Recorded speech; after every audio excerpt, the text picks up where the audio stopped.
घटना घटी निश्चित भाव में गोटे मत लगुच कि गोटे प्रायोजित कार्यक्रम कर राष्ट्रपति गस्त पूर्व देखि आउ गोटे थर सेमती गोटे बेक काट ये भाया होता एथरक पुणी राष्ट्रपति गस्त पूर्व गोटे किन्नर मृत्यु जदि यही जो घटना घटी जदि प्रायोजित करा ताहले निश्चित भाव में आमर गोटे दाबी रही यार क्राइम ब्रांच तदंत करा सेकेंड मृतक परिवार को 10 लाख टंकार राशि घोषणा करा जाऊ जदि यह सरकार न करती ताहले ऑल ओडिशा किन्नर एसोसिएशन तरफ आईन मंत्री बासगृह घेराव करा जिवो।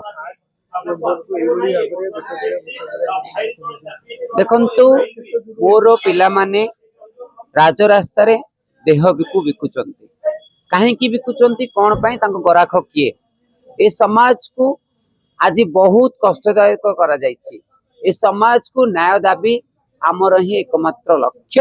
आमे बारंबार ही से किन्नरती पिला पाइंका आमको ही छिड़ाबा पड़िबो मे भी परिवार ताको त्याग कर दे पारे मे भी गोटे किन्नर को तार समाज त्याग कर दे पारे किंतु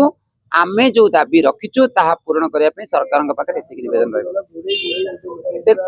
यह गोटे विभत्स बहुत दुखदायक घटना ये घटना को आमे निश्चित देखो आमे केमिति जानिबु मु तो नथिली से घटनास्थल रे मु ऑल ओडिशा एसोसिएशन संपादिका से हिसाब रे मु एटिके आसीछि मु जतबेले सुनिली मु जानिली मु ए घटना को घोर निंदा करूछि एवं